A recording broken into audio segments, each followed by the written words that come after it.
যখন মানুষের অস্ত্র ধরার সুযোগ থাকে না তখন তার অস্ত্রই হচ্ছে অস্ত্র। অস্ত্র কি মানে চোখের পানি, এটাই আপনার অস্ত্র। ইমাম শাফিঈ রাহিমাহুল্লাহ বলতেন যে তাহাজ্জুদের ওয়াক্ত মানে যখন শেষ রাত চলে আসে, তাহাজ্জুদের ওয়াক্তে যে দোয়াগুলো করা হয় এগুলো এমন এমন তীর বা এমন অস্ত্র যেটা কখনো ব্যর্থ হয় না।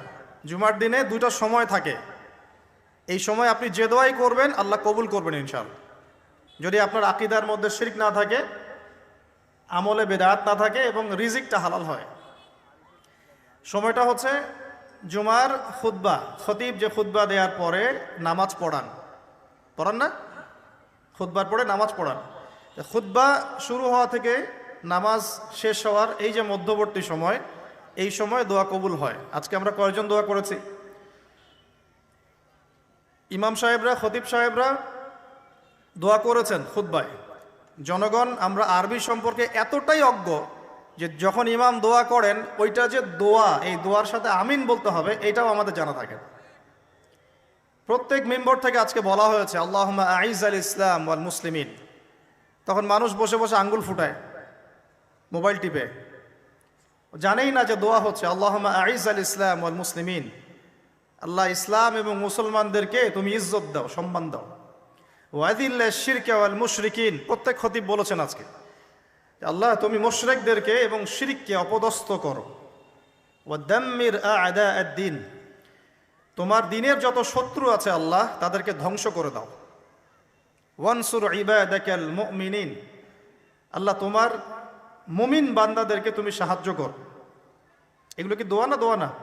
আরেকটা সময় জুমার দিনে আসরের ওয়াক্তের পর থেকে মাগরিব পর্যন্ত, আসরের ওয়াক্তের পর থেকে মাগরিব পর্যন্ত এই সময়টুকুর মধ্যে দোয়া কবুল হয়। আজকে কয়জন দোয়া করেছি? দোয়া হবে নিজের জন্যে, নিজের পরিবারের জন্যে, নিজের আত্মীয় স্বজনদের জন্যে, নিজের রিজিকের জন্যে, ব্যবসার জন্যে এবং উম্মতে মুহাম্মাদির জন্যে। আজকের আলোচনার বিষয় দোয়া নয়, কিন্তু দোয়া একটা খুব গুরুত্বপূর্ণ বিষয়। কোনো কোনো ক্ষেত্রে মুসলিমদের কাছে এই দোয়ার অস্ত্র ছাড়া এখন আর কোনো অস্ত্র বাকি নাই। তো এই অস্ত্রটা কি আপনারা প্রয়োগ করতে পারবেন না পারবেন না? আল্লাহ পাক তৌফিক দান করুন, আমিন। জুমার দিনে সূরা কাহাফ তিলাওয়াত করতে হয়, এটা কি আপনাদেরকে কেউ বলেছে না বলে নাই? কেন প্রত্যেক জুমায় সূরা কাহাফ তিলাওয়াত করতে হবে? কেন? নবী সাল্লাল্লাহু আলাইহি ওয়াসাল্লাম বলেছেন, একটু মনোযোগের সাথে শুনতে হবে। প্রত্যেক জুমায় নবী সাল্লাল্লাহু আলাইহি ওয়াসাল্লাম সূরাতুল কাহাফ তেলাওয়াত করতে আমাদেরকে উৎসাহিত করছেন। এর পিছনের কারণ হচ্ছে নবী সাল্লাল্লাহু আলাইহি ওয়াসাল্লাম বলেছেন, সূরাতুল কাহাফ যে ব্যক্তি জুমার দিন তেলাওয়াত করবে, এক জুমা থেকে আরেক জুমা পর্যন্ত তার যে জীবন, এই যে হায়াতটা, আল্লাহ পাক এটাকে নূর বা আলো দিয়ে ভরে দিবেন। আলোর কেন দরকার হয়? আলোর দরকার হয় কেন? অন্ধকার থেকে নিজেকে বাঁচানো বা অন্ধকারে পথ দেখা, পথ খুঁজে পাওয়া, এই জন্য তো আলোর প্রয়োজন হয় নাকি? তাহলে আপনার জীবনটাকে আলো দ্বারা ভরে দেওয়া হবে। অর্থাৎ আমরা যে পৃথিবীর জীবনে বসবাস করছি, চারপাশে অনেক অন্ধকার আছে, আছে কি নাই? এই অন্ধকারগুলো কাটিয়ে উঠতে আপনাকে সূরাতুল কাহাফ কাজে দিবে ইনশাআল্লাহ। তো নূর দিয়ে ভরে দেওয়ার অর্থ হচ্ছে আপনার জীবনটাকে আল্লাহ পাক ঈমানের নূর দিয়ে ভরে দিবেন ইনশাআল্লাহ। সত্যি সত্যি কথা কি জানেন যে আমরা এখন চিন্তা করতে ভালোবাসি না, পছন্দ করি না। আমাদের চিন্তা করার সময় কোথায়? আমাদের সকালবেলা ঘুম থেকে উঠে ব্রাশে পেস্ট নিয়ে বাথরুমে যেতে হয়, কারণ আমাদেরকে অফিস ধরতে হবে 8টায় 9টায়, কাউকে স্কুলে কলেজে ইত্যাদি ইত্যাদি। চিন্তার সময় কোথায়? চিন্তা তো করতাম আমরা তাহাজ্জুদের ওয়াক্তে, তাহাজ্জুদের নামাজ পড়ে চুপচাপ বসে চিন্তা করতাম কি হচ্ছে, কি হতে পারে, আমার কি হালত, আমি কি করব, দুনিয়াতে কি করলাম, পরকালে কি উত্তর দিব ইত্যাদি। চিন্তার সময় হচ্ছে ফজরের নামাজের পরে। দেখা যায় 70% মানুষই ওই সময় জাগনা থাকে না, তাই না? চিন্তার সময় কোথায়? সকালবেলা যখন আমরা উঠি, শুরু হলো ফার্স্ট লেন অফ লাইফ, মানে রেস, দৌড়ানো। আমরা ঢাকার ফ্লাইওভারের উপর উঠে দেখি মানুষ ছুটছে, খালি ছুটছে। 1 সেকেন্ড কেউ কাউকে ছাড় দিবে না। তখন গাড়ি ড্রাইভ করছে, 1 সেকেন্ড সে যে ছাড় দিবে, একটু দাঁড়াবে, আমরা চলে যাব, সাইড দিবে না। কারণ ও আর প্রতিযোগিতায় আছে কে কার আগে যেতে পারে। কেউ কাউকে ছাড় দেয় না। তো এটা কি কিসের প্রতিযোগিতা? দুনিয়ার। এই ব্যস্ততা কিসের বলেন? দুনিয়ার। এখন এই ব্যস্ততার সময় ঠান্ডা মাথায় চিন্তা করার সময় কোথায়? ভাবতে হবে, চিন্তা করতে হবে। একটু থামেন। এই যে ব্যস্ততার যুগে আপনি ঢুকে গেছি আমরা, সকাল থেকে শুরু করে রাত পর্যন্ত একটাই ফিকির, একটাই চিন্তা, টাকা পয়সা, বাড়ি গাড়ি, স্ত্রী সন্তান, বউ বাচ্চা, আমার ক্যারিয়ার, আমার রিজিক, এই তো। একটু এর মাঝে সময় নেন, আল্লাহকে সময় দেন, নিজের অতীতের পাপগুলোকে নিয়ে ভাবেন। কত বছর আমরা পৃথিবীতে থাকতে পারি? হাইয়েস্ট কত বছর? 100 বছর হাইয়েস্ট। ভাবেন তারপরে কি হবে? আমার পরে আমি কোন প্রজন্ম রেখে যাচ্ছি? ওরা কি আদৌ আমার জন্য রব্বির হামহুমা কেমা রব্বায়ানি সগীরা পড়তে পারবে? আমি কি ওকে শিক্ষিত করলাম? আলিফ বাও তো চিনে না আমার ছেলেটা, আমার ছেলে আলিফ বাই চিনে না। এই জেনারেশনের একটা জেনারেশন ছিল, আমাদের আগের জেনারেশন, মাশাআল্লাহ। তখন কি হতো? প্রত্যেকটা গ্রামে গ্রামে, শহরে শহরে, স্কুলে কলেজে, বিভিন্ন জায়গায় বাধ্যতামূলক আপনি আরবি পড়তেন। তো এখন বিশ্বাস করেন তো? আপনি তো বিশ্বাস করেনই, আমি জানি। বিশ্বাস করেন কি যে আপনি এখন আরবি থেকে অনেক দূরে সরে গেছেন? আপনি এই যে পড়াশোনা করেছেন, ওই যে ভাই হাত তুললেন ফিজিক্সে, মিনিমাম 20 বছর। তা আপনি 20 বছরে 20টা সূরা শিখেছেন কি? আমরা আমাদের পরের জেনারেশনকে কোন হালতে রেখে যাচ্ছে, এগুলো কি ভাবতে হবে না? হবে না? আলী ইবনে আবি তালেবের একটা কথা বলি, তাহলে আপনি বুঝবেন। আলী ইবনে আবি তালেবের নাম কি শুনেছেন আপনি? শোনা উচিত ছিল। তার আপনার আইডেল। আমাদের আইডেল হচ্ছে মুহাম্মদ সাল্লাল্লাহু আলাইহি ওয়াসাল্লাম, সাহাবায়ে কেরাম, তাবে তাবেঈন, ইমামগণ, মুজতাহিদ কেরাম, মুজাহিদ কেরাম। আলী ইবনে আবি তালেব বলতেন যে মানুষ যখন দুনিয়ায় চলাফেরা করে তখন মনে হয় সে ছাড়া দুনিয়াতে আর কিছুই নাই, আর সে এমনভাবে দুনিয়া থেকে চলে যায় মনে হয় সে কখনো দুনিয়ায় ছিলই না। দুটো কথা ভাবেন, ভাবতে হবে। আজকের লেসনটা কি? ভাবতে হবে। তিনি বলছেন মানুষ এমনভাবে দুনিয়ায় চলাফেরা করে মনে হয় সে ছাড়া দুনিয়াতে আর কিচ্ছু নাই। আমাদের চলাফেরা এমন না? দেখেন প্রত্যেকটা অঙ্গনেই, পলিটিক্যাল অঙ্গন, ইকোনমিক অঙ্গন, ধর্মীয় অঙ্গন। পলিটিক্যাল অঙ্গনে একজন নেতার চলাফেরা দেখলে মনে হচ্ছে সে ছাড়া কিছুই নাই দুনিয়াতে। যারা অর্থনৈতিক জীবনে নেতৃত্ব দিচ্ছেন তাদের কাছে মনে হচ্ছে আমরা ছাড়া দুনিয়ার ইকোনমির আর মধ্যে আর কিছুই নাই। আমরা যারা ধর্মতাত্ত্বিকভাবে চলাফেরা করি মনে হয় যে এই হুজুর ছাড়া আর কিছুই নাই দুনিয়াতে। আমার চেয়ে বড় শায়কার কে আছে? আমার চেয়ে বড় আর আলেম আর মুফাসসির কে আছে? সমস্যা সবার ভিতরে। শুধু এক শ্রেণীর মানুষকে আপনি টার্গেট করে আঘাত করে কথা বলা যাবে না। দেখতে হবে দূরদর্শিতার সাথে, সমস্যা সবার ভিতরে। এখন দেখেন আমরা দুনিয়াতে চলছি, মনে হচ্ছে যে আমরা ছাড়া আর কিছুই নাই মনে হয়, কিন্তু মানুষ দুনিয়া থেকে চলে গেছে। প্রায় মিলিয়ন, বিলিয়ন, ট্রিলিয়ন মানুষ এখন দুনিয়া থেকে চলে গেছে সূচনা থেকে এই পর্যন্ত। তাদের কোনো খবর আছে? কাদের খবর আছে? যারা এই দুনিয়াতে থাকাকালীন এমন কিছু করে গিয়েছিল যার ফলশ্রুতিতে আল্লাহ পাক তাদেরকে চিরস্মরণীয় করে রেখেছে। আমরা কি আবু বকর সিদ্দিকের নাম শুনে নেই? তার কৃতিত্ব, মর্যাদা কি কমে গেছে না বেড়েছে? উমর ইবনুল খাত্তাবের নাম শুনি নাই? পৃথিবীর শেষ পর্যন্ত তার মর্যাদা কি কমে যাবে? উসমান বিন আফফানের নাম শুনেছেন? তার কথা কি আমরা আলোচনা করি না সম্মানের সাথে? আলী রাদিয়াল্লাহু আনহুর কথা বললাম, তার কথা কি আমরা সম্মানের সাথে আলোচনা করি না? করি। তার মানে আমরা আমাদের কীর্তি দিয়ে, ভালো কিছু কাজ দিয়ে এই দুনিয়াতেও অমর থাকতে পারি, আল্লাহর কাছেও সম্মান পেতে পারি। এটাই কি আমাদের জীবনের উদ্দেশ্য হওয়া উচিত না? ভাবতে হবে কি না? আল্লাহ পাক আমাদেরকে তৌফিক দান করুন। দাউদ আলাইহিস সালাম ছোট, তখন 14-15 বছর বয়স হবে। আল্লাহ পাক মূসা আলাইহিস সালামকে বলেছিলেন তুমি তোমার সম্প্রদায়কে নিয়ে এই জেরুজালেমে যুদ্ধ করবে। কাকে বলেছেন? মূসা আলাইহিস সালামকে। তুমি মূসা আলাইহিস সালাম তোমার সম্প্রদায়কে নিয়ে এই জেরুজালেমে গিয়ে যুদ্ধ করো। ওখানে আমালেকা নামে একটা সম্প্রদায় আছে, এরা খুবই শক্তিশালী, তবে তোমরা যদি ইমানদার হও তোমরা এর উপর বিজয় লাভ করবে। এর আগ পর্যন্ত এরা কিন্তু ওখানে ঢুকতে পারে নাই। কথা বুঝতে পারছেন? আল্লাহ পাক শর্ত দিলেন যদি যুদ্ধ করে জয় করতে পারো তাহলে তোমাদের এই জায়গাটা তোমাদের। তো মূসা আলাইহিস সালাম বললেন তার কওমকে চলো যুদ্ধ করি। তো মূসা আলাইহিস সালামের কওম বলছে ইযহাব আনতা ওয়া রাব্বুকা ফাকাতিলা ওয়া ইন্না হাহুনা কাঈদুন। এই মূসা তুমি যাও আর তোমার রব গিয়ে যুদ্ধ করো, আমরা এখানে বসে থাকলাম। কথা কি বুঝতে পারেন নাই? মানে এরা কোন কম? ওই যে ফেরাউনকে ডুবে মরতে দেখেও বিশ্বাস করে না, বাছুর পূজা শুরু করে। আল্লাহ পাক একটার পর একটা নিদর্শন দেখান, তাও অস্বীকার করে। তাওরাত নিতে গিয়েছেন মুসা আলাইহিস সালাম, এসে দেখেন তারা বাছুর পূজা শুরু করেছে। মান্না সালোয়া আল্লাহ দিচ্ছেন, তাও অস্বীকার করে। মৃত থেকে জীবিত করেন, তাও অস্বীকার করে। শেষমেশ বলে বসলো যে ইয়া মুসা লান নুমিনা লাকা হাত্তা নারাল্লাহ জাহরা, হে মুসা আমরা তোমার প্রতি বিশ্বাস করব না যতক্ষণ না আল্লাহকে সামনে দেখাচ্ছ আমাদের চোখ দিয়ে। এটা সেই জাত যে নবীদেরকে এত কষ্ট দিয়েছে। তো মুসা আলাইহিস সালাম যখন বললেন চলো, আল্লাহ পাক যুদ্ধের কথা বলেছেন, ওটা যুদ্ধ করে জয় করতে পারলে আমাদের হয়ে যাবে। তো বলছে ওখানে আমালেকা সম্প্রদায় আছে এত বড় শক্তিশালী, তুমি যাও, তোমার রব গিয়ে যুদ্ধ করো, আমরা এখানে বসে আছি। আর আমাদের নবী মুহাম্মদ সাল্লাল্লাহু আলাইহি ওয়াসাল্লাম যখন বদরের মাঠে 313 জনকে নিয়ে পরামর্শ করছেন কি করব, যুদ্ধ করব কি না, তখন আমাদের মুসলিম সেনা বাহিনীর মধ্যে যে সাহাবীরা ছিলেন, সাদ বিন মুয়াজ রাদিয়াল্লাহু আনহু, তিনি বলছিলেন ইয়া রাসূলুল্লাহ সাল্লাল্লাহু আলাইহি ওয়াসাল্লাম, আপনি আমাদেরকে নিয়ে বদরের মাঠ কেন, যদি উত্তাল সাগরেও ঝাঁপ দিতে চান আমরা সেখানেও ঝাঁপ দিব ইনশাআল্লাহ। কত পার্থক্য, তাই না? তিনি বলছিলেন যে আমরা সেই কথা আপনাকে বলবো না যেই কথা মুসার কওম মুসাকে বলেছে, বরং আপনি যদি আদেশ করেন আমরা উত্তাল সাগরেও ঝাঁপ দিতে পারি। এমনি এমনি তো বদরের যুদ্ধ আসে নাই, বিজয় আসে নাই, এইসব ইমানের কারণে এসেছে। এখনো কি এই মাজলুম ভাইয়েরা উত্তাল সাগরে ঝাঁপ দেয় নাই? তারা তাই করছে। ওইদিকে আসছি আমি পরে, এই জায়গাটা একটু বোঝেন। তো যুদ্ধ তারা করলো না, যুদ্ধ করলো না।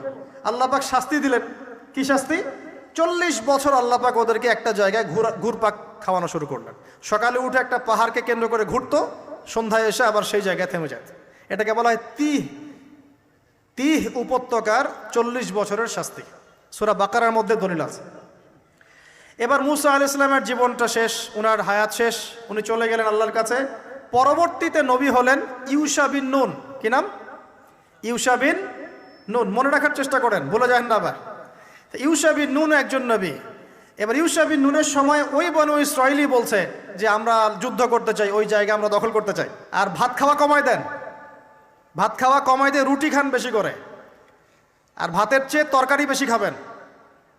চিনি খাওয়া কমায় দেন, মধু খান, কালেজিরা খান, রাতের বেলা ঘুমান, রাত জায়গার না, ফজরের পর জায়গা থাকেন, ব্রেন শার্প হবে ইনশাল্লাহ, তখন বুঝতেও সুবিধা হবে, মনে রাখতেও সুবিধা হবে। আমাদের ব্রেন এখন কেমন জানেন? বিশ্বাস করেন আর না করেন, আমাদের ব্রেন হচ্ছে ওই যে বক্সের মধ্যে যে মাছগুলো থাকে ওই মাছের মতো। একটা বক্সের মধ্যে মাছগুলো ঘুরতে থাকে কেন? বছরের পর বছর, দিনের পর দিন কেন ঘুরতে থাকে? কারণ এদের মেমোরির ধারণ ক্ষমতা খুব কম। ওরা কোন রাস্তা দিয়ে আসে ভুলে যায়, মনে করে এই রাস্তা দিয়ে আমি আসি নাই, আবার ওই রাস্তায় যায়। বাঙালির ব্রেন মাশাআল্লাহ এরকম হয়ে গেছে। আমি নিজেও বাঙালি, কিন্তু আমি এই অবস্থায়, আমাদের এই অবস্থাটাকে নিয়ে গর্বিত না। আমাদের ব্রেন হয়েছে ইস্যু পাগল। আজকে একটা ইস্যু ধরায় দিবে, ওইটা নিয়ে 7 দিন লাফাবে। আরেকটা ইস্যু 7 দিন পর আসবে, ওই আগের ইস্যু শেষ, গন কেস।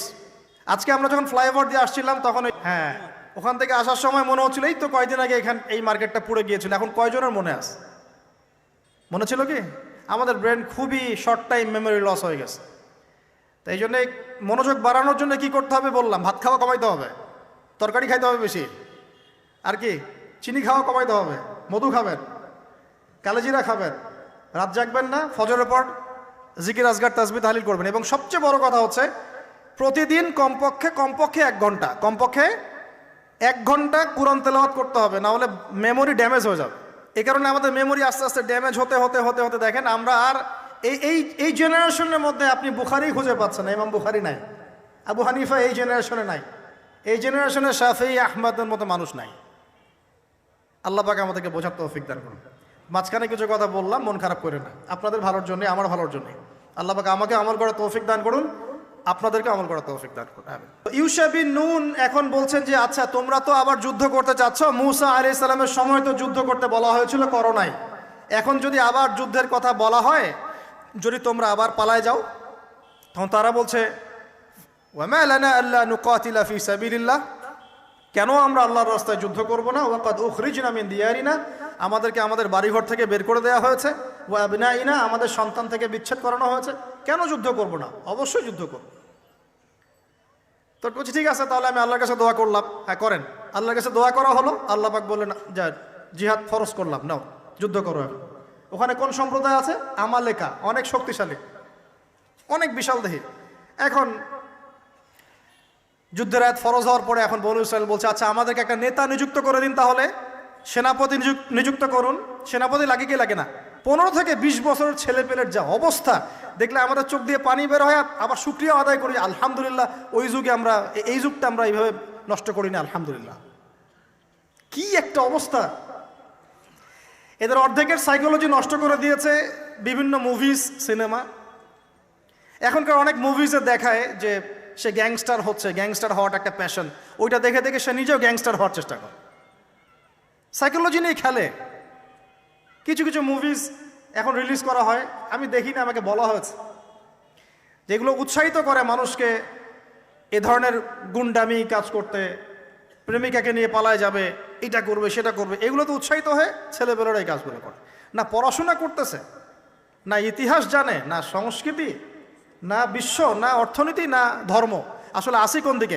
এর চেয়ে আমাদের এর আগের এইজ যাদের বয়স এখন 50, 60, এই জেনারেশনটা মাশাআল্লাহ অনেক ভদ্র ছিল। আমি হলফ করে বলতে পারি, আমার কথা আপনারা মন খারাপ করেন না, এটা আমার কনফিডেন্স থেকে বলছি, এখন যদি আরেকটা মুক্তিযুদ্ধ হয় এই জেনারেশন অস্ত্র হাতে নিতে পারবে না। ওই অস্ত্র হাতে নিবে ওই যাদের বয়স 40, ওই 50, এরাই। আমাদের এই যে কিশোর গ্যাং, টিকটক জেনারেশন আর যুবক সমাজকে আপনি খুঁজেই পাবেন। আল্লাহ পাক আমাদেরকে হেফাজত করুন। আর এটার জন্য ভাই আমাদের যাদের দাড়ি পেকে গেছে আমরা দায়ী সমানভাবে। কারণ আপনি নিজের ফিকির করেছেন, আপনার সন্তানের ফিকির কোথায়? আপনার ছেলে সারা রাত পর্ন দেখে, আপনার মেয়ে সারাদিন ছেলেদের সাথে কথা বলে, আপনার ছেলে যে ডেট করতেছে এইখানে ওইখানে, জেনা করতেছে, মদ খাচ্ছে, গাড়ি নিয়ে ধুমসে ড্রাইভ করতেছে মেয়েকে নিয়ে। আপনি মনে করতেছেন বাচ্চা ছোট আছে, বড় হলে ঠিক হয়ে যাবে। সুবহানাল্লাহ, আপনি বাচ্চাকে পড়াচ্ছেন না, কোরআন শেখাচ্ছেন না, হাদিস শেখাচ্ছেন না। জেনারেল লাইনে যে পড়াচ্ছেন, জেনারেল লাইনে পড়াশোনা করার পরে সে হচ্ছেটা কি? কি শিখলো? স্যারকে দেখলে থাপ্পড় মারে। এখনকার ছেলেপেলে অনেকে স্যারকে সম্মান করে না। স্যার নকল ধরে ফেলেছে, স্যারকে এক থাপ্পড় দিল।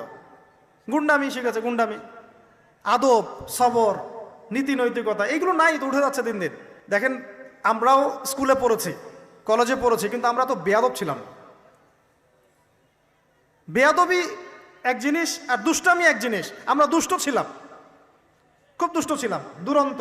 খেলাধুলা পছন্দ করতাম, দুরন্ত, দুষ্টামি করতাম। স্যারদের সাথে আমাদের একটা ফ্রেন্ডলি সম্পর্ক ছিল, বন্ধুর মতো। কিন্তু আমরা কখনো বেয়াদবি করি না। এখন দেখবেন ওয়াজে আলেমদের সামনে গিয়ে বেয়াদবি করতেছে। ওলামায়ে কেরামের সামনে যে একটু মানে ভদ্রভাবে কিছু কথা বলে মাসালা জিজ্ঞাসা করে, ওখানেও গিয়ে বেয়াদবি করতে, কথা বলাই জানে না কিভাবে কথা বলতে হয়। আল্লাহর ওয়াস্তে ভাই আকীদার আমলের এই যে আখলাকের সংশোধন করেন, না হলে আমাদের সামনে মহা বিপর্যয় অপেক্ষা করছে। আল্লাহ পাক আমাদের সবাইকে কথাগুলো বোঝার তৌফিক দান করুন, বলি আমিন। অনেক লম্বা হয়ে যাবে, ওদিকে যাচ্ছি না, মূল জায়গা থেকে একটু শেষ করে দেব। আপনারা অনেকক্ষণ ধরে অপেক্ষা করছেন, একটু খেয়াল করেন। তাহলে ইউশা বিন নুনের কাছে এখন এরা বলছে নেতা দাও, নেতা।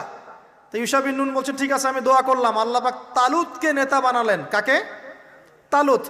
এখন বনু ইসরাইল বলছে ওর নেতৃত্ব আমরা মানি না। কেন মানো না? যে ওর তো টাকা পয়সা নাই, ওর তো স্ট্যাটাস নাই। যে আমাদের কাছে নেতৃত্বের মানদণ্ড যেগুলা, আমরা টাকা পয়সা দেখে নেতা বানাই না। আপনার টাকা নেই, আপনি নেতা হতে আসছেন কেন? আপনার স্ট্যাটাস নাই, আসছেন কেন? ও বনু ইসরাইল একই কথা বলছে, ওর তো টাকা নাই, স্ট্যাটাস নাই, নেতা হবে কেন? তখন আল্লাহ পাক বলছেন যে ওয়াজাদাহু বাসতাতান ফিল ইলমি ওয়াল জিসম। আল্লাহ পাক তো তালুতকে দুটো কোয়ালিটি দিয়েছেন। আল্লাহ পাক তাকে শারীরিক শক্তি দিয়েছিলেন এবং জ্ঞান দিয়েছেন, প্রজ্ঞা এবং জ্ঞান দিয়েছেন। তার নেতৃত্বের মানদণ্ড কয়টা এখানে পেলেন? দুটা। শারীরিক শক্তি থাকতে হবে ঠিকঠাক, ফিজিক্যালি স্ট্রং না হলে তো সে ডিল করতে পারবে না, আর মেধা থাকতে হবে, জ্ঞান। তা আসলে কি এই দুইটা এখন নেতৃত্বের মানদণ্ড?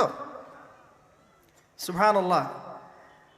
অদ্ভুত সিস্টেম বিশ্ববাসীকে দেওয়া হয়েছে। বিশ্ববাসীকে একটা অদ্ভুত সিস্টেম দেওয়া হয়েছে। একজন মেজর, একজন কর্নেল, একজন বিসিএস ক্যাডার মানুষ এমন একজন মানুষকে স্যালুট করে যে মানুষটা অক্ষর জ্ঞান নাই, নামও স্বাক্ষর করতে পারে না, এবং সে বিভিন্ন জায়গায় দুর্নীতি করে আসছে, টাকা পয়সা লুটপাট করে আসছে। একজন বিসিএস ক্যাডার এবং একজন আর্মি অফিসার, একজন জেনারেল, একজন মেজর তাকে স্যালুট করতেছে। কি সিস্টেম! অথচ তার চাইতে এই ব্যক্তি নেতৃত্ব পাওয়ার অনেক বেশি যোগ্য। জ্ঞান তার আছে এবং শারীরিক শক্তি তার আছে, তার প্রশিক্ষণ আছে, সব কিছু তার মধ্যে আছে। কি সিস্টেম বিশ্ববাসীকে দেওয়া হয়েছে! সুবহানাল্লাহ। আমি ফিলোসফিও পড়েছি অনেকদিন। অ্যারিস্টটল এবং প্লেটোদের যুগে এটাকে বলা হতো দি কমিউনিটি অফ ফুলস। একটা পড়ে দেখবেন, স্যার সলিমুল্লাহর লেখা অনেকগুলো বই আছে, এর মধ্যে পড়ে দেখেন। মানে অজ্ঞতার একটা যুগ, অজ্ঞতার শাসন, অজ্ঞতার কমিউনিটি। বাদ দেন। তো এখানে ইউশা বিন নুন নেতৃত্ব দিলেন কাকে? তালুতকে। ওরা বলল মানি না। তো আল্লাহ পাক মনোনয়ন করেছেন, এখন না মানলে তোমরা আযাব ভোগ করবা। তারপরে তারা মেনে নিল, এবার যুদ্ধে যাচ্ছে। ওই জেরুজালেম মুক্ত করতে যাচ্ছে। যেই জেরুজালেম এখন তারা মুক্ত করতে চাচ্ছে, ওই জেরুজালেম তালুতের বাহিনী মুক্ত করতে যাচ্ছে। বলেন তো, তালুত এবং বনু ইসরাইল তখন ভালো না খারাপ? ভালো না খারাপ? তারা কি মুসলিম না মুসলিম? তারা তখন মুসলিম না মুসলিম? মুসলিম। তারা তখন ইউশা বিন নুনের উম্মত, তার আগে ছিল মূসা আলাইহিস সালামের উম্মত। এবার তালুত বললেন যে আল্লাহ পাক তোমাদেরকে পরীক্ষা করবেন, সামনে নদী আছে, এই নদীর পানি পান করতে পারবে না। যদি পান করো তাহলে তোমাদের নাম কাটা, তোমরা আর যুদ্ধে অংশগ্রহণ করতে পারবে না। ফামান শারিবা ফালাইসা মিন্নি, যে ব্যক্তি এখান থেকে পানি পান করবে সে আমার অন্তর্ভুক্ত না। ওয়ামান লাম ইয়াতআমহু ফাইন্নাহু মিন্নি, যে ব্যক্তি এখান থেকে পানি পান করবে না সে আমার সাথে যুদ্ধে যেতে পারবে। ইল্লা বিগুরফাতিন বিয়াদিহি, মানে এক অঞ্জলি পানি শুধু পানি পান করতে পারবে, এক অঞ্জলি পানি, এতটুকু, এর বেশি না। তো ফাশারিবু ইল্লা কলিলাম মিনহুম, আল্লাহ পাক বলছেন ওদের বেশিরভাগই পানি পান করলো, অল্প কিছু বাদ দিয়ে। অল্প কিছু সংখ্যা তাফসীরে এসেছে 313 জন বাদ দিয়ে। 313 জন বাদ দিয়ে, 313 যে বদরে, এখানেও। তো এবার এই 313 জনকে নিয়ে তালুত এগিয়ে গেল, গিয়ে দেখলো বিশাল বাহিনী, বাপরে বাপ, একদম আমালেকা সম্প্রদায়ের। সেখানে নেতৃত্ব দিচ্ছে ওদের সেনাপতি, তার নাম জালুত। কি নাম? জালুত। এবং এই জালুতের বাহিনী দেখে মুসলিম বাহিনী বলছে যে লা তাকাতা লানা বিজালুতি ওয়া জুনুদি, এই জালুতের বাহিনীর সাথে পেরে ওঠার ক্ষমতা তো আমাদের এখন হবে না।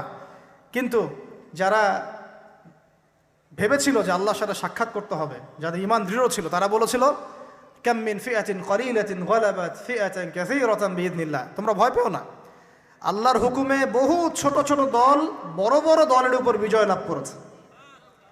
এটা তারা বলে একটা দোয়া করলো, এই দোয়াটাও শিখে নেবেন। তারা একটা দোয়া করলো, তারা বলল রব্বানা আফরিগ আলাইনা সবরান ওয়া সাব্বিত আকদামানা ওয়ানসুরনা আলাল কওমিল কাফিরিন। আর আল্লাহ পাক বলেন ফাহাজামু বিইذনিল্লাহ, আল্লাহ পাকের হুকুমে তারা এই মাত্র 313 জন নিয়েই জালুতের বিশাল বাহিনীকে পরাজিত করল। বুঝতে পারছেন? এবং এই বাহিনীতে দাউদ আলাইহিস সালামও ছিলেন, তখন তিনি ছোট। এই জালুতকে হত্যা করেছে দাউদ আলাইহিস সালাম। দাউদ আলাইহিস সালামের পরে আসলো তার ছেলে সুলাইমান, নাম কি? সুলাইমান আলাইহিস সালাম। এই সময় আরো সমৃদ্ধি লাভ করলো, এত সমৃদ্ধি যে বাতাসের উপর নিয়ন্ত্রণ।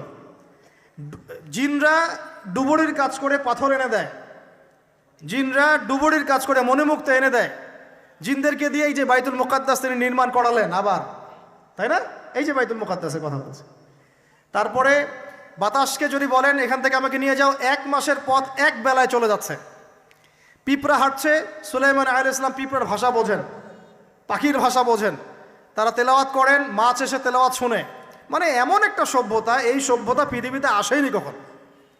এবং আপনি যতই সায়েন্স অ্যান্ড টেকনোলজির কথা বলেন না কেন, এই লেভেলে আপনি যেতে পারবেন না, কখনো পারবেন না। কারণ সুলাইমান আলাইহিস সালাম একটা দোয়াও করেছিলেন, রব্বি হাবলি মুলকান, আল্লাহ আমাকে এমন রাজত্ব দান করো, লা ইয়ামবাগি লি আহাদ, যে এমন রাজত্ব আপনি কাউকে দেন নাই কখন। পৃথিবীর ইতিহাসে সুলাইমান আলাইহিস সালামের সম্পর্কে এতটাই অজ্ঞ যে যখন ইমাম দোয়া করেন, ওইটা যে দোয়া, এই দোয়ার সাথে আমিন বলতে হবে, এটাও আমাদের জানা থাকে। প্রত্যেক মেম্বর থেকে আজকে বলা হয়েছে আল্লাহুম্মা আইজ্জাল ইসলাম ওয়াল মুসলিমিন। তখন মানুষ বসে বসে আঙ্গুল ফুটায়, মোবাইল টিপে, জানেই না যে দোয়া হচ্ছে আল্লাহুম্মা আইজ্জাল ইসলাম ওয়াল মুসলিমিন, আল্লাহ ইসলাম এবং মুসলমানদেরকে তুমি ইজ্জত দাও, সম্মান দাও। ওয়াদিল্লাশ শিরকা ওয়াল মুশরিকিন, প্রত্যেক খতিব বলেছেন আজকে আল্লাহ তুমি মুশরিকদেরকে এবং শিরককে অপদস্থ করো। ওয়াদাম্মির আ'দা আদ-দ্বীন, তোমার দিনের যত শত্রু আছে আল্লাহ তাদেরকে ধ্বংস করে দাও। ওয়ানসুর ইবাদাকাল মুমিনিন, আল্লাহ তোমার মুমিন বান্দাদেরকে তুমি সাহায্য কর। এগুলো কি দোয়া না? দোয়া না।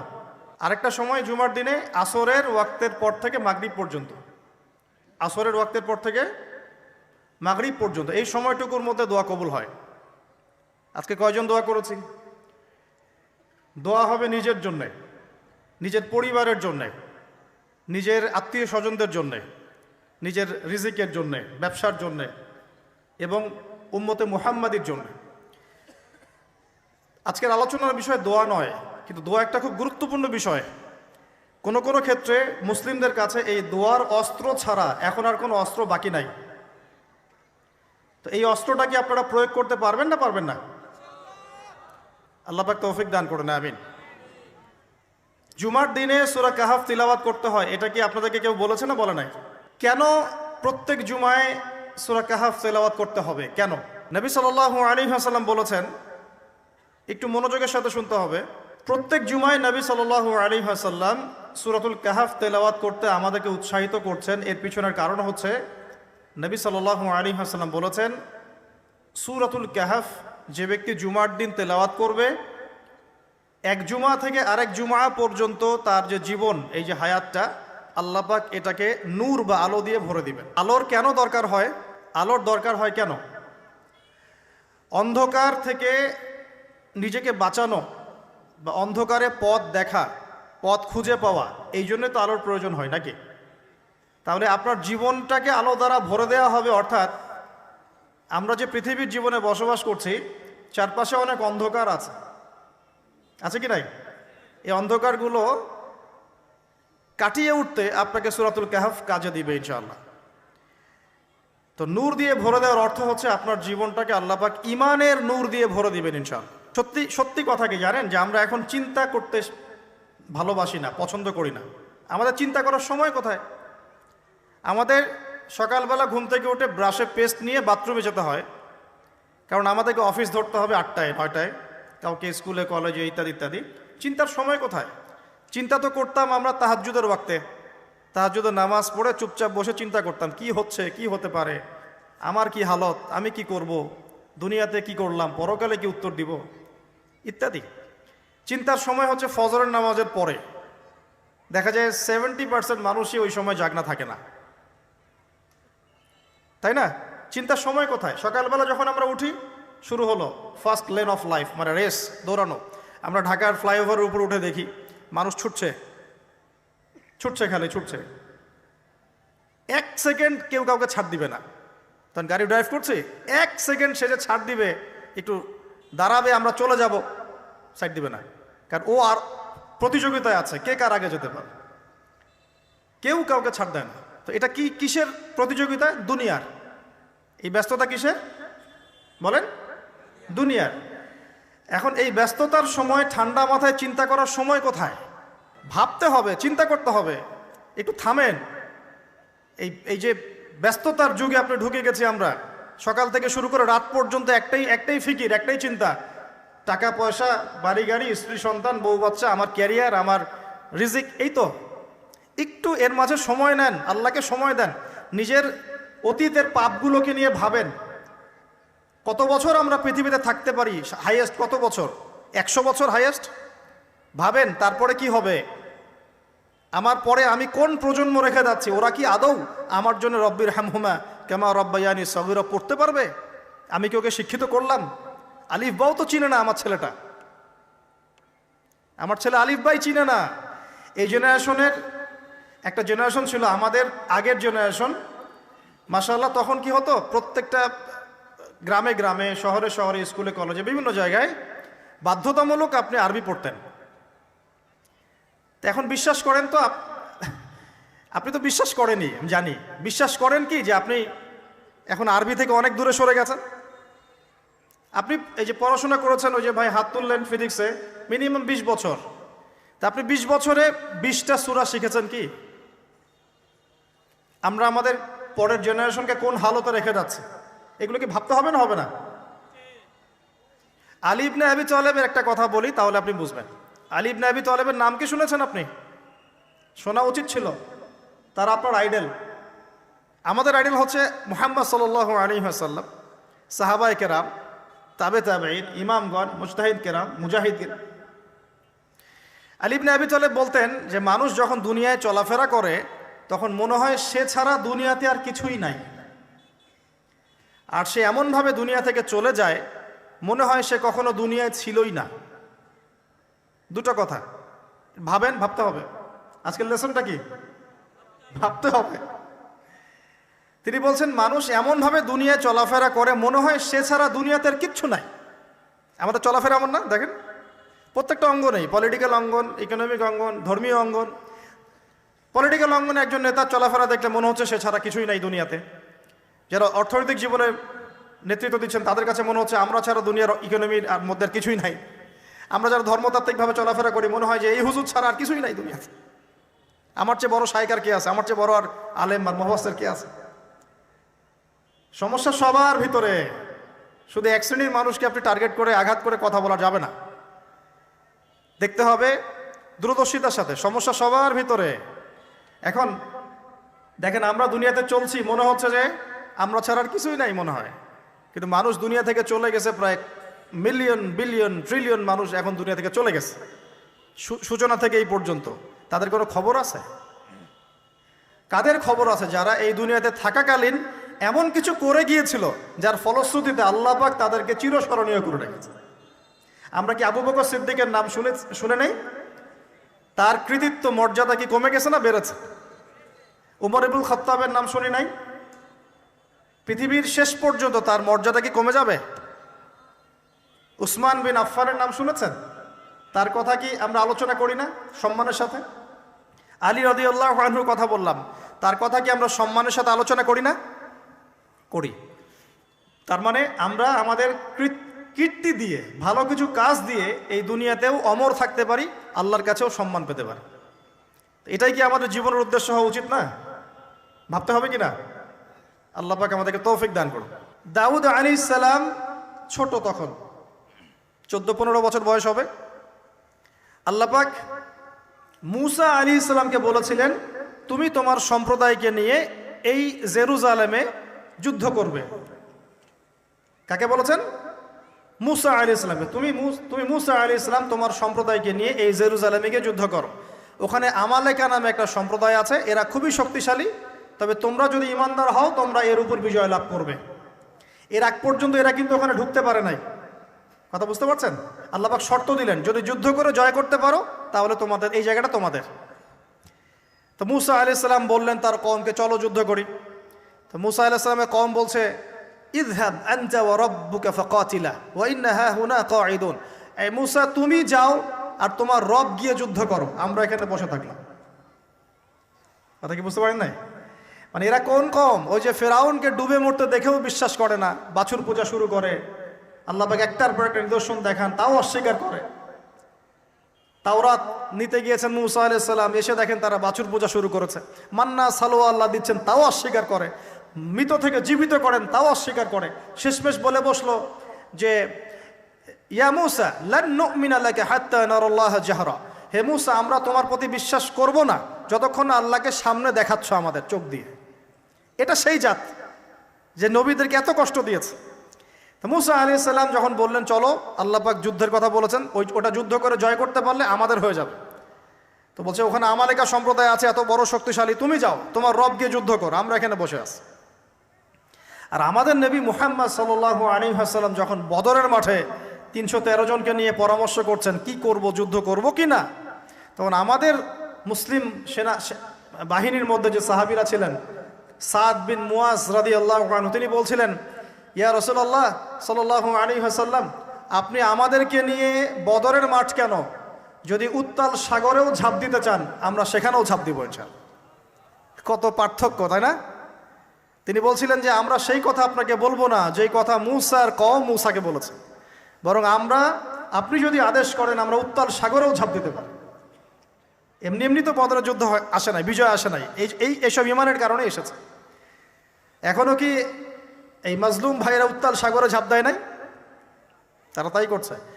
ওইদিকে আসছি আমি পরে, এই জায়গাটা একটু বোঝেন।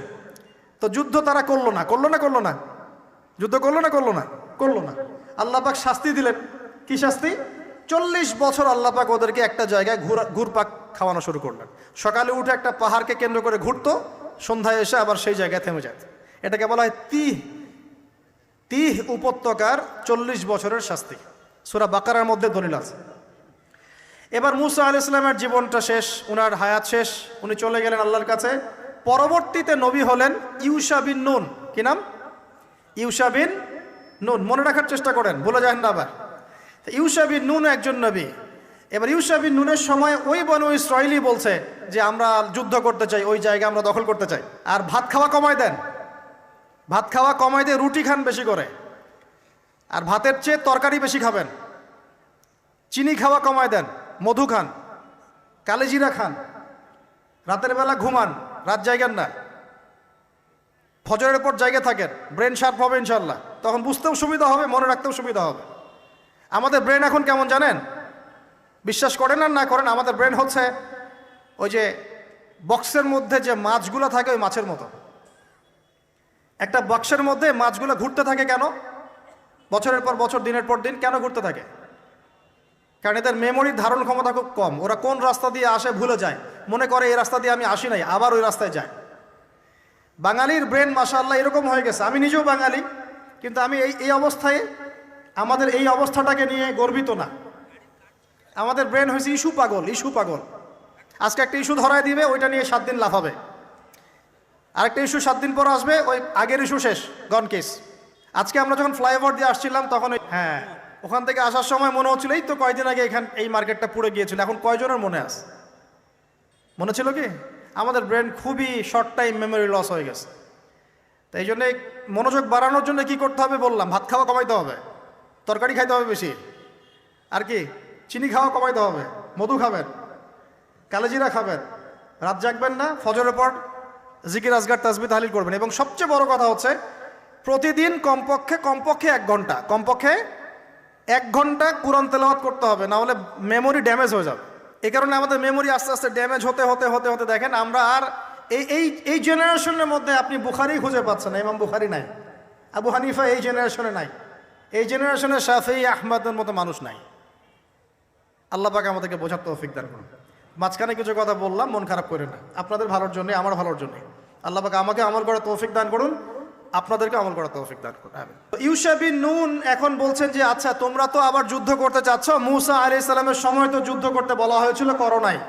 এখন যদি আবার যুদ্ধের কথা বলা হয়, যদি তোমরা আবার পালায় যাও, তখন তারা বলছে ওয়ামা লানা আল্লা নুকাতিলা ফি সাবিলিল্লাহ, কেন আমরা আল্লাহর রাস্তায় যুদ্ধ করব না? ওয়াকাদ উখরিজনা মিন দিয়ারিনা, আমাদেরকে আমাদের বাড়িঘর থেকে বের করে দেওয়া হয়েছে, ওয়া আবনাইনা, আমাদের সন্তান থেকে বিচ্ছেদ করানো হয়েছে, কেন যুদ্ধ করব না? অবশ্যই যুদ্ধ করব। তো বলছি ঠিক আছে, তাহলে আমি আল্লাহর কাছে দোয়া করলাম। হ্যাঁ করেন। আল্লাহর কাছে দোয়া করা হলো, আল্লাহ পাক বললেন যা জিহাদ ফরজ করলাম, নাও যুদ্ধ করো। ওখানে কোন সম্প্রদায় আছে? আমালেকা, অনেক শক্তিশালী, অনেক বিশাল দেহী। এখন যুদ্ধের আয়াত ফরজ হওয়ার পরে এখন বনু ইসরাইল বলছে আচ্ছা আমাদেরকে একটা নেতা নিযুক্ত করে দিন, তাহলে সেনাপতি নিযুক্ত করুন। সেনাপতি লাগে কি লাগে না? 15 থেকে 20 বছরের ছেলে পেলের যা অবস্থা দেখলে আমাদের চোখ দিয়ে পানি বের হয়। আবার শুকরিয়া আদায় করি, আলহামদুলিল্লাহ ওই যুগে আমরা, এই যুগটা আমরা এইভাবে নষ্ট করিনি, আলহামদুলিল্লাহ। কি একটা অবস্থা! এদের অর্ধেকের সাইকোলজি নষ্ট করে দিয়েছে বিভিন্ন মুভিজ, সিনেমা। এখনকার অনেক মুভিজে দেখায় যে সে গ্যাংস্টার হচ্ছে, গ্যাংস্টার হওয়াটা একটা প্যাশন, ওইটা দেখে দেখে সে নিজেও গ্যাংস্টার হওয়ার চেষ্টা করে, সাইকোলজি নিয়ে খেলে। কিছু কিছু মুভিজ এখন রিলিজ করা হয়, আমি দেখি না, আমাকে বলা হয়েছে, যেগুলো উৎসাহিত করে মানুষকে এ ধরনের গুন্ডামি কাজ করতে, প্রেমিকাকে নিয়ে পালায় যাবে, এটা করবে সেটা করবে, এগুলো তো উৎসাহিত হয়ে ছেলেবেলারা এই কাজগুলো করে। না পড়াশোনা করতেছে, না ইতিহাস জানে, না সংস্কৃতি, না বিশ্ব, না অর্থনীতি, না ধর্ম। আসলে আসি কোন দিকে? এর চেয়ে আমাদের এর আগের এইজ যাদের বয়স এখন 50, 60, এই জেনারেশনটা মাশাআল্লাহ অনেক ভদ্র ছিল। আমি হলফ করে বলতে পারি, আমার কথা আপনারা মন খারাপ করেন না, এটা আমার কনফিডেন্স থেকে বলছি, এখন যদি আরেকটা মুক্তিযুদ্ধ হয়, এই জেনারেশন অস্ত্র হাতে নিতে পারবে না। ওই অস্ত্র হাতে নিবে ওই যাদের বয়স 40, ওই 50, এরাই। আমাদের এই যে কিশোর গ্যাং, টিকটক জেনারেশন আর যুবক সমাজকে আপনি খুঁজেই পাবেন। আল্লাহ পাক আমাদেরকে হেফাজত করুন, আর এটার জন্য ভাই আমাদের যাদের দাড়ি পেকে গেছে আমরা দায়ী সমানভাবে। কারণ আপনি নিজের ফিকির করেছেন, আপনার সন্তানের ফিকির কোথায়? আপনার ছেলে সারা রাত পর্ন দেখে, আপনার মেয়ে সারাদিন ছেলেদের সাথে কথা বলে, আপনার মেয়ে ছেলে যে ডেট করতেছে এখানে ওইখানে, জেনা করতেছে, মদ খাচ্ছে, গাড়ি নিয়ে ধুমসে ড্রাইভ করতেছে মেয়েকে নিয়ে। আপনি মনে করতেছেন বাচ্চা ছোট আছে, বড় হলে ঠিক হয়ে যাবে। সুবহানাল্লাহ, আপনি বাচ্চাকে পড়াচ্ছেন না, কোরআন শেখাচ্ছেন না, হাদিস শেখাচ্ছেন না। জেনারেল লাইনে যে পড়াচ্ছেন, জেনারেল লাইনে পড়াশোনা করার পরে সে হচ্ছেটা কি? কি শিখলো? স্যারকে দেখলে থাপ্পড় মারে। এখনকার ছেলেপেলে অনেকে স্যারকে সম্মান করে না। স্যার নকল ধরে ফেলেছে, স্যারকে এক থাপ্পড় দিল। গুন্ডামি শিখেছে, গুন্ডামি। আদব, সবর, নীতি নৈতিকতা এগুলো নাই, তো উঠে যাচ্ছে দিন দিন। দেখেন, আমরাও স্কুলে পড়েছি, কলেজে পড়েছি, কিন্তু আমরা তো বেয়াদব ছিলাম। বেয়াদবি এক জিনিস আর দুষ্টামি এক জিনিস। আমরা দুষ্ট ছিলাম, খুব দুষ্ট ছিলাম, দুরন্ত। খেলাধুলা পছন্দ করতাম, দুরন্ত, দুষ্টামি করতাম। স্যারদের সাথে আমাদের একটা ফ্রেন্ডলি সম্পর্ক ছিল, বন্ধুর মতো। কিন্তু আমরা কখনো বেয়াদবি করি না। এখন দেখবেন ওয়াজে আলেমদের সামনে গিয়ে বেয়াদবি করতেছে। ওলামায়ে কেরামের সামনে যে একটু মানে ভদ্রভাবে কিছু কথা বলে, মাসালা জিজ্ঞাসা করে, ওখানেও গিয়ে বেয়াদবি করতে, কথা বলাই জানে না কিভাবে কথা বলতে হয়। আল্লাহর ওয়াস্তে ভাই, আকীদার আমলের এই যে আখলাকের সংশোধন করেন, না হলে আমাদের সামনে মহা বিপর্যয় অপেক্ষা করছে। আল্লাহ পাক আমাদের সবাইকে কথাগুলো বোঝার তৌফিক দান করুন, বলি আমিন। অনেক লম্বা হয়ে যাবে, ওদিকে যাচ্ছি না, মূল জায়গা থেকে একটু শেষ করে দেব। আপনারা অনেকক্ষণ ধরে অপেক্ষা করছেন, একটু খেয়াল করেন। তাহলে ইউশা বিন নুনের কাছে এখন এরা বলছে নেতা দাও, নেতা। তো ইউশা বিন নুন বলছেন ঠিক আছে, আমি দোয়া করলাম। আল্লাহ পাক তালুতকে নেতা বানালেন। কাকে? তালুত। এখন বনু ইসরাইল বলছে ওর নেতৃত্ব আমরা মানি না। কেন মানো না? যে ওর তো টাকা পয়সা নাই, ওর তো স্ট্যাটাস নাই। ওই যে আমাদের কাছে নেতৃত্বের মানদণ্ড যেগুলা, আমরা টাকা পয়সা দেখে নেতা বানাই না। আপনার টাকা নেই, আপনি নেতা হতে আসছেন কেন? আপনার স্ট্যাটাস নাই, আসছেন কেন? ও বনু ইসরাইল একই কথা বলছে, ওর তো টাকা নাই, স্ট্যাটাস নাই, নেতা হবে কেন? তখন আল্লাহ পাক বলছেন যে ওয়াজাদাহু বাসতাতাও ফিল ইলমি ওয়াল জিসম। আল্লাহ পাক তো তালুতকে দুটো কোয়ালিটি দিয়েছেন। আল্লাহ পাক তাকে শারীরিক শক্তি দিয়েছিলেন এবং জ্ঞান দিয়েছেন, প্রজ্ঞা এবং জ্ঞান দিয়েছেন। তার নেতৃত্বের মানদণ্ড কয়টা এখানে পেলেন? দুটা। শারীরিক শক্তি থাকতে হবে ঠিকঠাক, ফিজিক্যালি স্ট্রং না হলে তো সে ডিল করতে পারবে না। আর মেধা থাকতে হবে, জ্ঞান। তা আসলে কি এই দুইটা এখন নেতৃত্বের মানদণ্ড? সুবহানাল্লাহ। অদ্ভুত সিস্টেম বিশ্ববাসীকে দেওয়া হয়েছে। বিশ্ববাসীকে একটা অদ্ভুত সিস্টেম দেওয়া হয়েছে। একজন মেজর, একজন কর্নেল, একজন বিসিএস ক্যাডার মানুষ এমন একজন মানুষকে স্যালুট করে যে মানুষটা অক্ষর জ্ঞান নাই, নামও স্বাক্ষর করতে পারে না, এবং সে বিভিন্ন জায়গায় দুর্নীতি করে আসছে, টাকা পয়সা লুটপাট করে আসছে। একজন বিসিএস ক্যাডার এবং একজন আর্মি অফিসার, একজন জেনারেল, একজন মেজর তাকে স্যালুট করতেছে। কি সিস্টেম! অথচ তার চাইতে এই ব্যক্তি নেতৃত্ব পাওয়ার অনেক বেশি যোগ্য। জ্ঞান তার আছে এবং শারীরিক শক্তি তার আছে, তার প্রশিক্ষণ আছে, সব কিছু তার মধ্যে আছে। কি সিস্টেম বিশ্ববাসীকে দেওয়া হয়েছে! সুবহানাল্লাহ। আমি ফিলোসফিও পড়েছি অনেকদিন। অ্যারিস্টটল এবং প্লেটোদের যুগে এটাকে বলা হতো দি কমিউনিটি অফ ফুলস। একটা পড়ে দেখবেন, স্যার সলিমুল্লাহর লেখা অনেকগুলো বই আছে, এর মধ্যে পড়ে দেখে। মানে অজ্ঞতার একটা যুগ, অজ্ঞতার শাসন, অজ্ঞতার কমিউনিটি। বাদ দেন। তো এখানে ইউশা বিন নুন নেতৃত্ব দিলেন কাকে? তালুতকে। ওরা বলল মানি না। তো আল্লাহ পাক মনোনয়ন করেছেন, এখন না মানলে তোমরা আযাব ভোগ করবা। তারপরে তারা মেনে নিল, এবার যুদ্ধে যাচ্ছে। ওই জেরুজালেম মুক্ত করতে যাচ্ছে। যেই জেরুজালেম এখন তারা মুক্ত করতে চাচ্ছে, ওই জেরুজালেম তালুতের বাহিনী মুক্ত করতে যাচ্ছে। বলেন তো, তালুত এবং বনু ইসরাইল তখন ভালো না খারাপ? ভালো না খারাপ? তারা কি মুসলিম না মুসলিম? তারা তখন মুসলিম না মুসলিম? মুসলিম। তারা তখন ইউশা বিন নুনের উম্মত, তার আগে ছিল মূসা আলাইহিস সালামের উম্মত। এবার তালুত বললেন যে আল্লাহ পাক তোমাদেরকে পরীক্ষা করবেন, সামনে নদী আছে, এই নদীর পানি পান করতে পারবে না। যদি পান করো তাহলে তোমাদের নাম কাটা, তোমরা আর যুদ্ধে অংশগ্রহণ করতে পারবে না। ফামান শারিবা ফালাইসা মিন্নি। যে ব্যক্তি এখান থেকে পানি পান করবে সে আমার অন্তর্ভুক্ত না। ওয়ামান লাম ইয়াতআমহু ফাইন্নাহু মিন্নি। যে ব্যক্তি এখান থেকে পানি পান করবে না সে আমার সাথে যুদ্ধে যেতে পারবে। ইল্লা বিগুরফাতিন বিয়াদিহি। মানে এক অঞ্জলি পানি শুধু পানি পান করতে পারবে, এক অঞ্জলি পানি, এতটুকু, এর বেশি না। ফাশারিবু ইল্লা কলিলাম মিনহুম, আল্লাহ পাক বলছেন ওদের বেশিরভাগই পানি পান করলো অল্প কিছু বাদ দিয়ে। অল্প কিছু সংখ্যা তাফসীরে এসেছে 313 জন বাদ দিয়ে, 313 জন বাদ দিয়ে, 313 যে বদরে এখানেও। তো এবার এই 313 জনকে নিয়ে তালুত এগিয়ে গেল, গিয়ে দেখলো বিশাল বাহিনী, বাপরে বাপ, একদম আমালেকা সম্প্রদায়ের। সেখানে নেতৃত্ব দিচ্ছে ওদের সেনাপতি, তার নাম জালুত। কি নাম? জালুত। এবং এই জালুতের বাহিনী দেখে মুসলিম বাহিনী বলছে যে লা তাকাতা লানা বিজালুতি ওয়া জুনুদিহি, এই জালুতের বাহিনীর সাথে পেরে ওঠার ক্ষমতা তো আমাদের এখন হবে না। কিন্তু যারা ভেবেছিল যে আল্লাহর সাথে সাক্ষাৎ করতে হবে, যাদের ঈমান দৃঢ় ছিল, তারা বলেছিল কাম মিন ফিআতিন কলিলাতিন গালাবাত ফিআতান কাসীরাতান বিইذনিল্লাহ, তোমরা ভয় পেও না, আল্লাহর হুকুমে বহু ছোট ছোট দল বড় বড় দলের উপর বিজয় লাভ করেছে। এটা তারা বলে একটা দোয়া করলো, এই দোয়াটাও শিখে নেবেন। তারা একটা দোয়া করলো, তারা বলল রব্বানা আফরিগ আলাইনা সবরান ওয়া সাব্বিত আকদামানা ওয়ানসুরনা আলাল কওমিল কাফিরিন। আর আল্লাহ পাক বলেন ফাহাজামু বিইذনিল্লাহ, আল্লাহ পাকের হুকুমে তারা এই মাত্র 313 জন নিয়েই জালুতের বিশাল বাহিনীকে পরাজিত করল। বুঝতে পারছেন? এবং এই বাহিনীতে দাউদ আলাইহিস সালামও ছিলেন, তখন তিনি ছোট।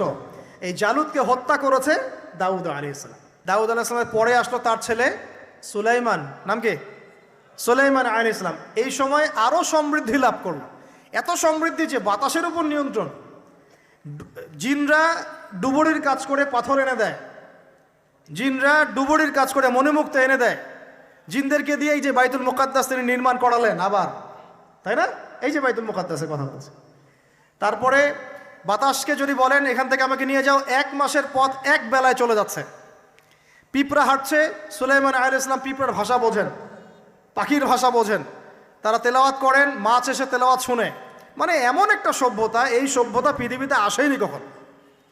এবং আপনি যতই সায়েন্স অ্যান্ড টেকনোলজির কথা বলেন না কেন, এই লেভেলে আপনি যেতে পারবেন না, কখনো পারবেন না। কারণ সুলাইমান আলাইহিস সালাম একটা দোয়াও করেছিলেন, রব্বি হাবলি মুলকান, আল্লাহ আমাকে এমন রাজত্ব দান করো লা ইয়ামবাগি লি আহাদ, যে এমন রাজত্ব আপনি কাউকে দেন নাই কখন। পৃথিবীর ইতিহাসে সুলাইমান আলাইহিস সালামের